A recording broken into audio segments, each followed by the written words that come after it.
Hello, everyone. Thank you for joining me.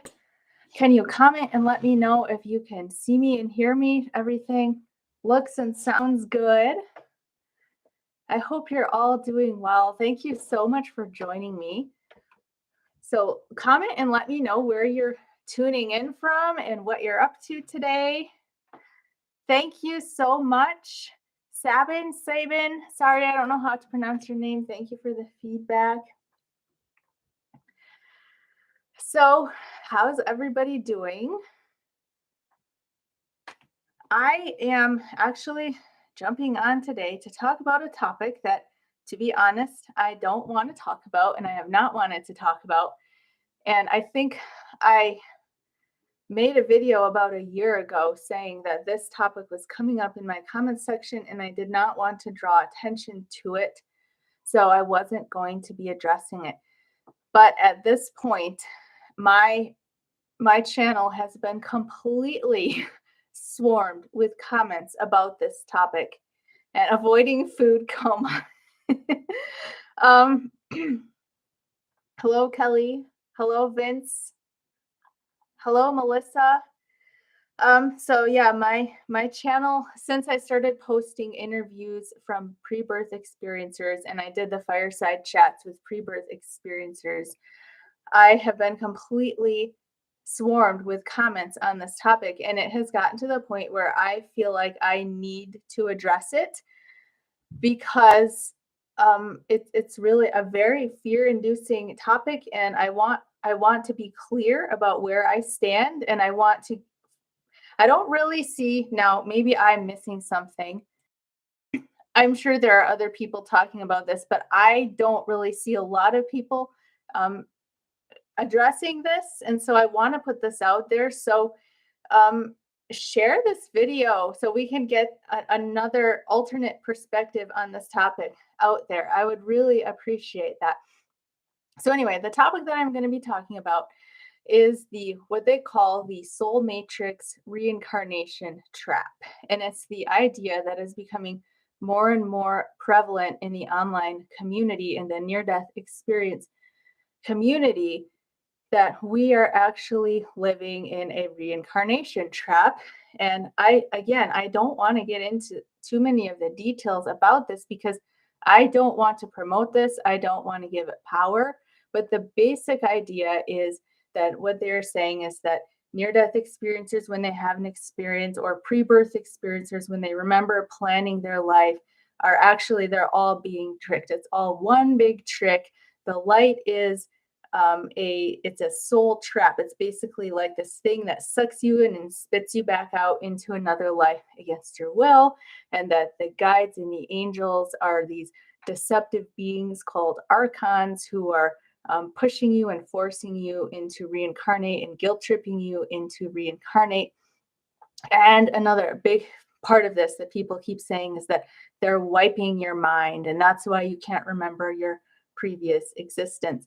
So what I'm going to do is I have my notes here because I was actually super nervous to talk about this topic because I've been getting so much hate mail these last couple of weeks over just making a community post about it. So I have my notes here. If you see me looking down, it's so that I can keep track of what I want to talk about. And I'm just going to share some of my thoughts on this topic in general.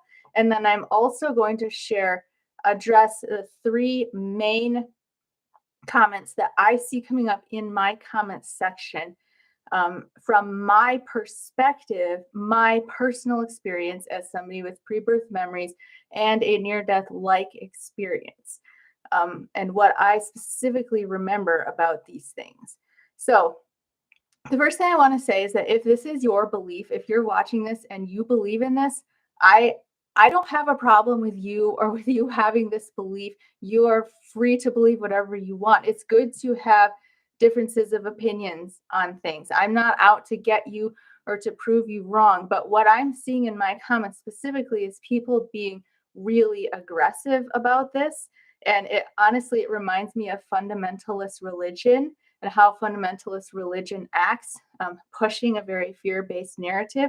And then I see a lot of people being exposed to it for the first time and becoming fearful about it and becoming concerned and having questions.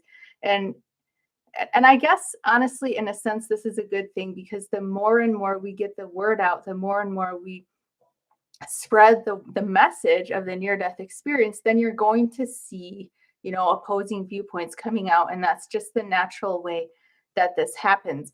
But what I would say about this in general is a good rule of thumb is look at the fruit of any movement or any teaching.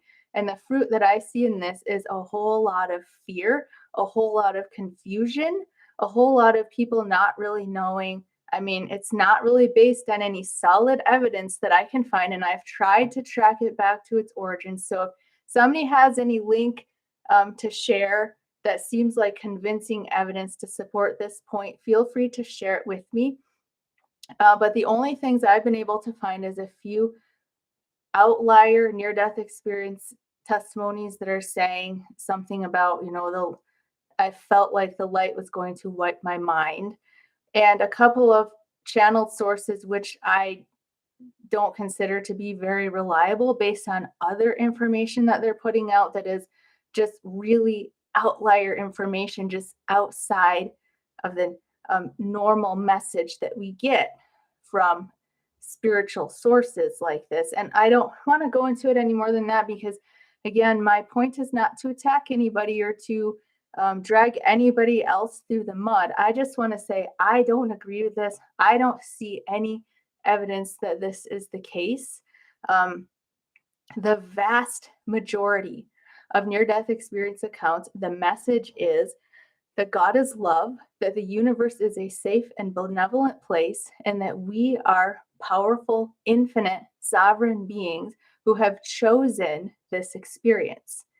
Now, I realize that that message can be hard for some people to swallow, especially when it comes to the problem of suffering in the world. And really, when we try to answer the problem of suffering, like why are we suffering? There is, I mean, it is the hardest question to answer. And no matter what answer you give to it, there's always going to be people who can't accept that. And that's okay. And religion, different branches of religion, you may have people saying, well, God willed for us to suffer. Sorry if you hear that noise, there's some people shooting off firecrackers near my house. But that answer is I can't accept that answer. I don't believe that God foreordained and willed our suffering like they would teach, like in reformed branches of Christianity, that God predestined it all. I don't accept that form, that answer to the problem of suffering.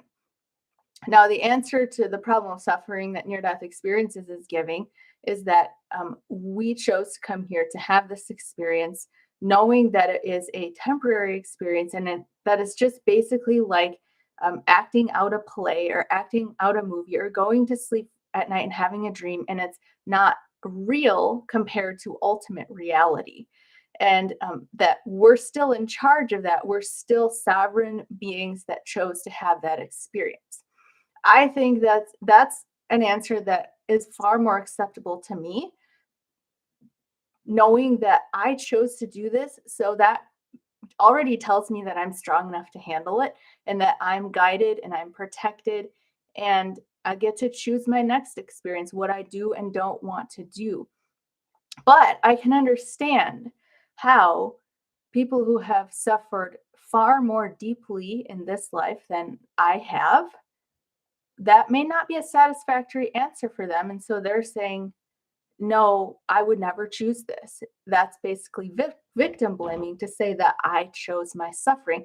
And so are now looking for an alternate explanation. And what some people apparently are coming up with is that we're living in some type of soul trap matrix that's being enforced upon us by deceptive beings, and which in my mind, how is that an answer? That just makes the problem so much deeper, because now we're not only dealing with suffering on earth, but we're dealing with deception when we pass on. And if a good God wouldn't allow suffering on earth, but now our solution to that is to say that now God is allowing some plot that's far more deeper than just the suffering on earth. That doesn't make a whole lot of logical sense to me. Maybe it does to you, and if it does, that's fine.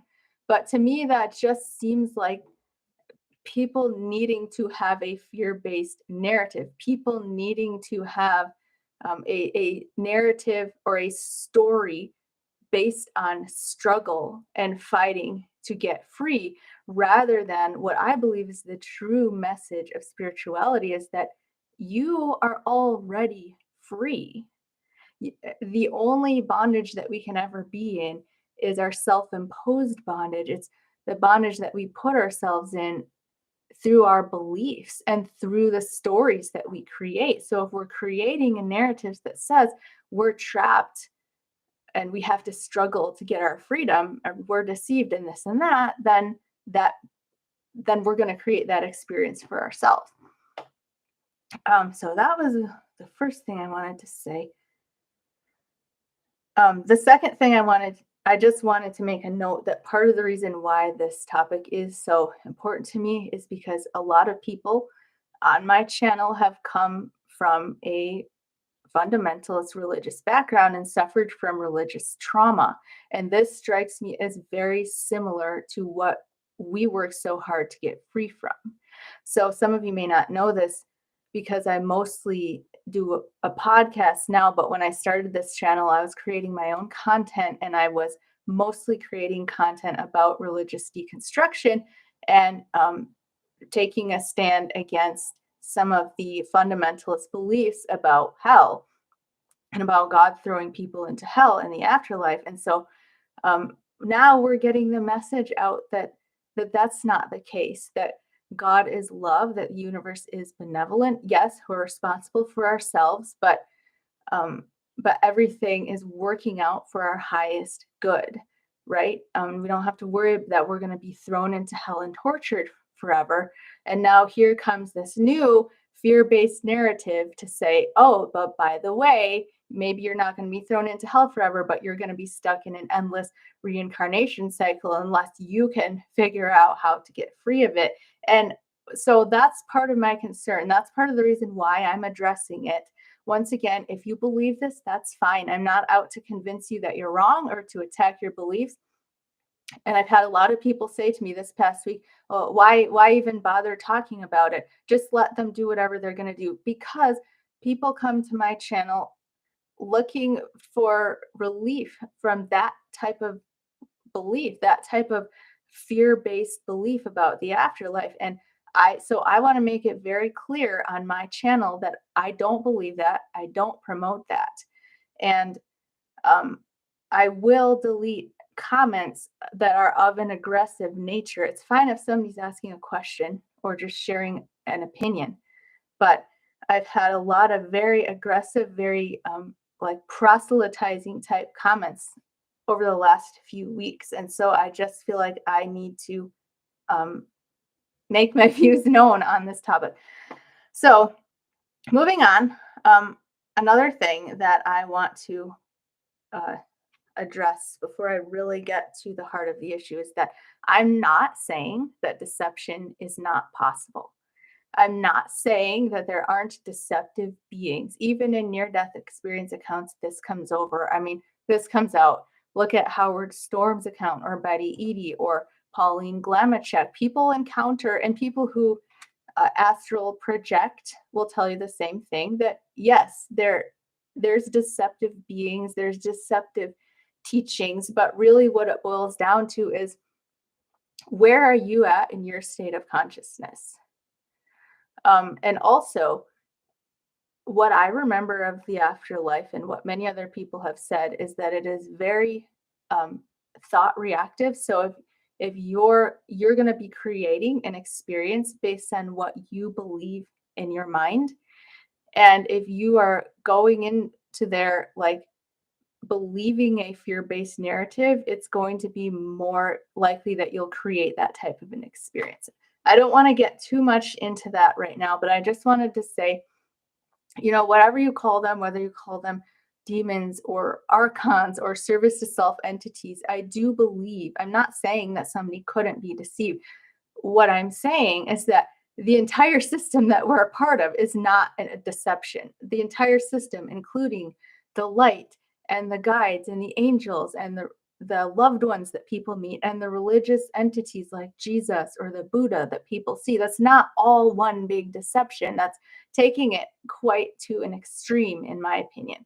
And as I've always said, I think it's a very good idea whenever you're dealing with anything in the spiritual world to make sure you're protected, ask for protection, um, ground yourself in your own state of being, and ask for guidance and protection from somebody that you trust. Like for me, that would be Jesus or whoever that is for you. Like, for instance, when Pauline Glamachek had one of her near death experiences, some entities appeared to her and she said they were trying to grab her and force her against her will. And she simply said, "No, I'm waiting for Jesus." And that's all she had to do was stand in her own power.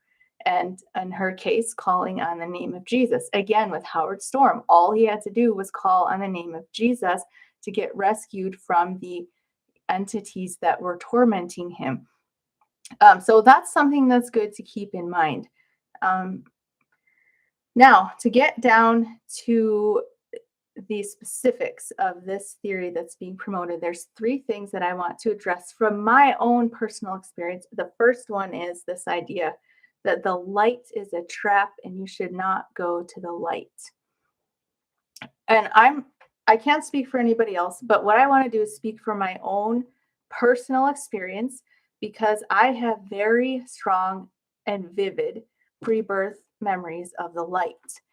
And in this theory, where they're saying that the light is a reincarnation soul trap, it's being talked, the light is being talked about as if it's this like impersonal system that is sucking you in and spitting you back out. And not to be rude, but I don't mean this to sound rude, but from my perspective, as somebody who's experienced the light and has very strong memories of the light, that is just it's just laughable. It's just laughable to describe the light that way or to think that that's what it is. The light is so much more than it is possible to describe in human words. And that's where I really get frustrated because I want to transfer this information and I don't quite know how to do it. But the best way that I guess the best words that I can use would be to say that the light is God. The light is more than just a being, it is the being. It is all beings combined. The light is all that is. Another way that I could describe what I experience is that the light is the great womb of the universe. Um, and people are saying that your mind is wiped when you're in the light. Um, my, my experience of being in the light was yes, I mean it is very magnetic and it captures your entire attention, but you aren't being forced to think or not think about anything. In fact, I just interviewed somebody the other week or last week, 2 weeks ago, I think. And Robert Aho is his name. And I don't want to give away too much about it because I haven't posted it yet, but he experienced the light and he spent an eternity in the light, not thinking about anything except being in the light. But then, as soon as he had the thought about his previous life on earth, he was able to go and do whatever he wanted to do and think about whatever he wanted to think about. So, to somebody who's experienced the light, it just doesn't make any logical sense to say it's wiping your mind and it's spitting you back into an incarnation. I haven't heard any near death experiencer describe it that way at all. And I've interviewed several and read more where people have experienced the light. And it is what it is, how do I describe this? It's you become one with all that is. There's no force within the light that is forcing you to leave it and go reincarnate. You choose when you're ready to leave, and you have to go do anything in a physical realm. you have to leave the light. So it's like people are seeing these two things. Well, the light is in near death experiences, and then people come back. So then it must be the light is causing them to come back or forcing them to come back. And that's a logical fallacy. Just because those two things exist doesn't mean they're connected in that way. That would be like me saying, when I'm at the store, say I'm at the store going grocery shopping, this might be like a really silly example, but it's just what comes to my mind, saying, well, I'm not going to go back home because if I go home, then I'm just going to get spit back out to go to the store again, just because you go home in between every time you're at the store. When you're on the other side, you go to the light. That's your home, that's your source. And then if you want to go anywhere else, you leave the light of your own free will. That's my memory of it. Um, the next thing I want to talk about is a lot of people are commenting and talking about the mind wipe and saying, well, they're wiping your minds when you come back to Earth. And I have a very clear memory. Again, this is just my memory. I'm just putting it out there for you guys.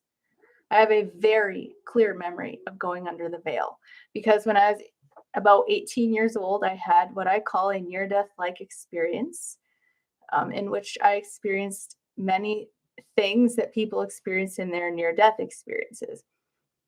And I remember very clearly transitioning into that experience, expanding out of my body. I remember having an experience of ultimate knowledge, and most of that I do not remember, but I very clearly remember coming back in, and I knew exactly what was happening. And my mind was not wiped. I can tell you for a fact, it is not a mind wipe. That is not what is going on. What happened, and I knew this before it happened, that it was about to happen, and I knew it as it was happening, that my consciousness was contracting into a much smaller plane so that it could fit inside my body. That is it.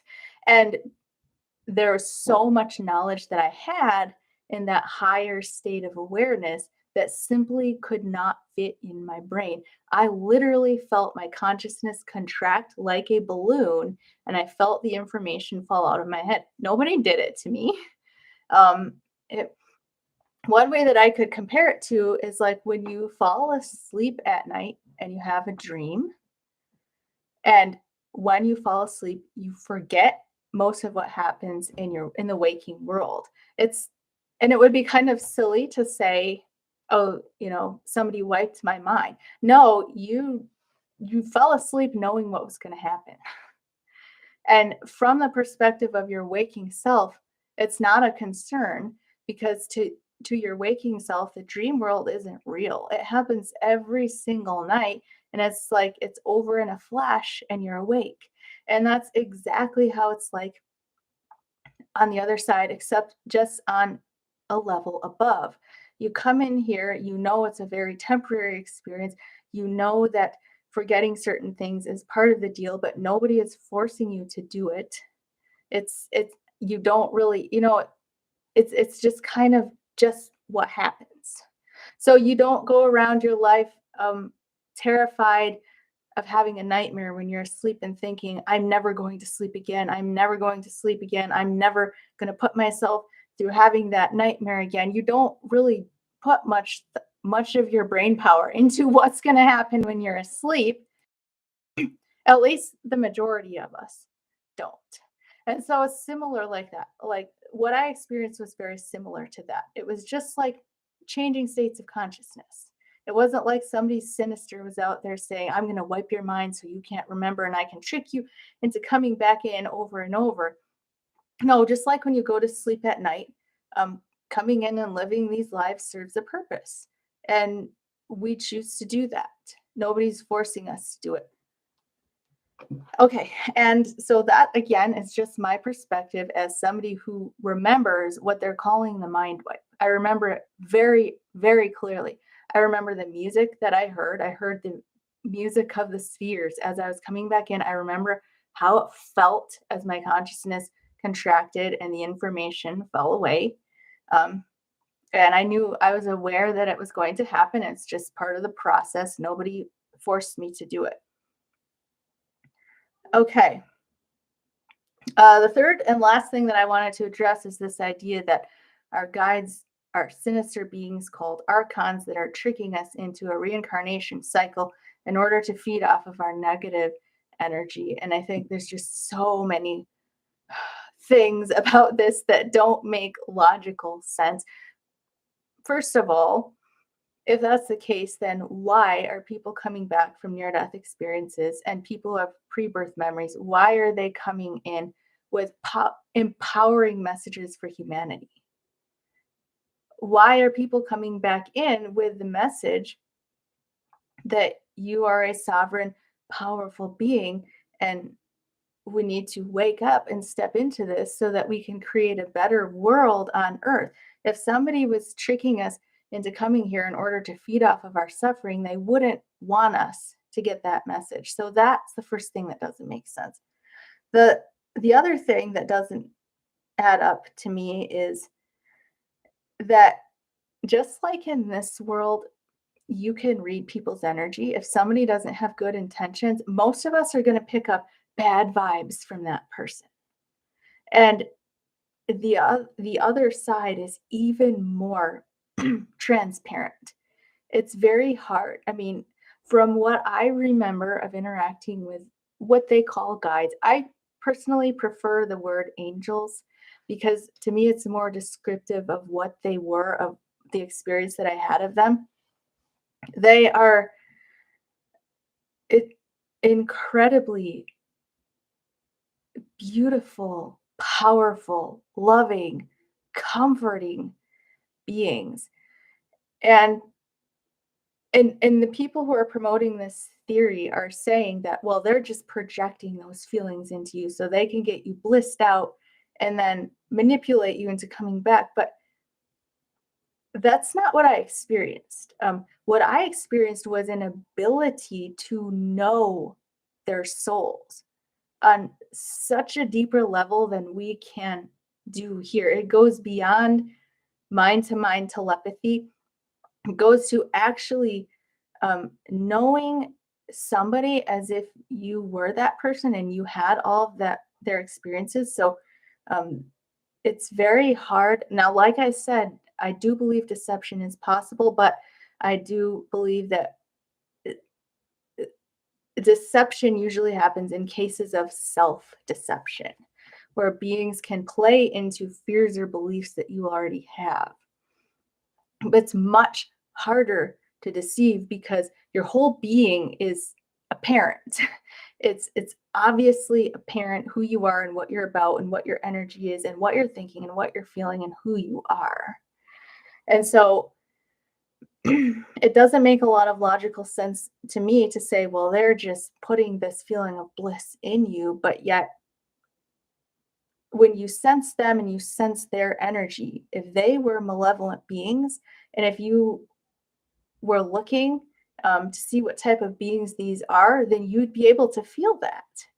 And not only that, but it's like the entire environment, the entire afterlife is it's all love. I mean, it's not just like these beings are putting something in you. The entire experience, for me, when I had my experience of ultimate knowledge and I knew everything, I saw, and I can't remember most of this now, but I saw the whole picture. I saw why everything is the way that it is. And that included the suffering that we go through here. So um, when you have that level of knowledge, I just don't see how like, well, they're putting these feelings on you so you were deceived. They put this false feeling of love into you, but yet the knowledge that you got in that expanded state was that everything is love, that God is love, and that everything is working out ultimately for the good of all. I hope that this is making sense. I'm not sure if I communicated that point very well. um, it's just that you have so much knowledge and you have access to so much more information when you're over there than you do here. At least I did in my experience. And I know different people have unique aspects to their experiences. Maybe not everybody experiences that, but they would have to create like they would have to create like an entire false universe that's like a billion times larger than we can wrap our heads around now, including multiple dimensions that we don't have access to now. And like, it's just, that's just taking, I mean, if you have malevolent beings that are that powerful, then we're back to religious fundamentalism. And, and I don't know, that it just doesn't make logical sense to me. But I guess that's about it. That's about all I wanted to say. So I will read through the comments and respond to a few of them here.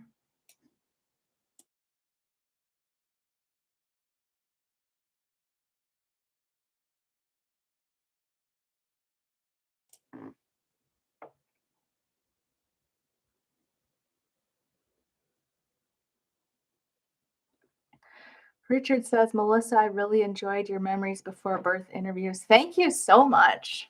I really enjoyed doing them.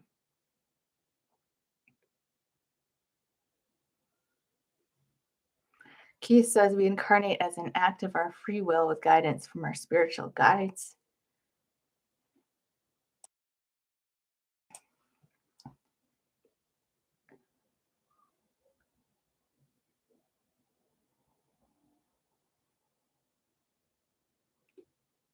Jack says, personally, I don't believe in reincarnation. No disrespect to people who do. Jack, I don't agree with it. I don't. All, excuse me.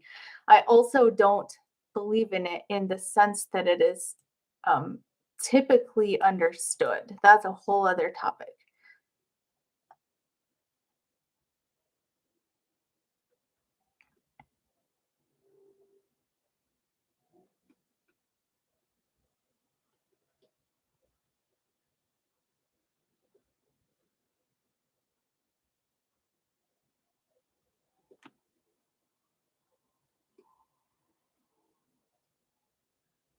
All right. Well, if you guys have any comments or questions, put them in the chat. I'll be here for just a few more minutes.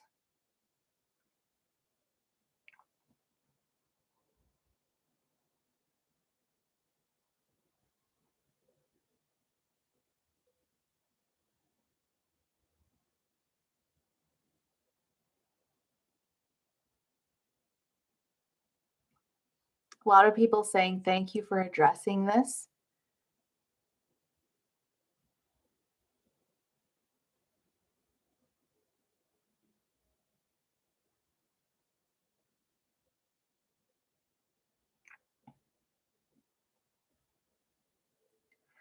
Vince says, how is it dogmatic to say trust in yourself and to know instead of believing? That I wouldn't say that's dogmatic, Vince. What I was talking about is people coming onto my interviews and just basically attacking my guests and telling them you're being tricked, and like, I kind of think it's unethical. And there are some people taking some of my interviews that I did with pre-birth experiencers and using fair use guidelines. So, I mean, I appreciate that part of it on their channel, but basically taking their stories and twisting them to promote this reincarnation soul trap theory, even though my guests don't believe that and were not intending to promote that theory. And so it's that kind of stuff. And then just people being really aggressive with comments. And what I was saying with that is that it reminds me of religious fundamentalism, and that should be a red flag, in my opinion.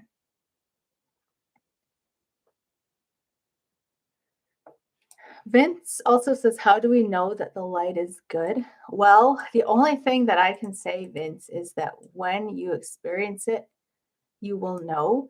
It's hard to comprehend from this plane of existence that we're in now because we don't have the same level of knowing that we do there. But like I said, when you're on the other side, all things are known. You don't have physical and mental barriers like we do here. But I would also say that if you're ever in doubt, ask for protection and ask for discernment. You can never go wrong with that. Light is just another way of saying consciousness or awareness. Yes. Yes. Thank you for saying that.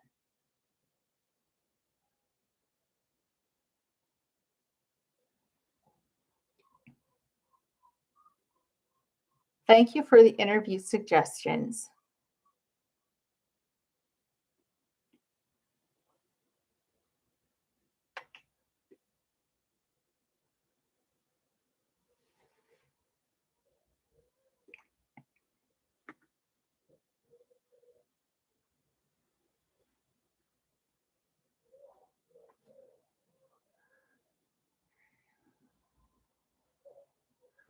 All right, guys. Well, I think I'm gonna um,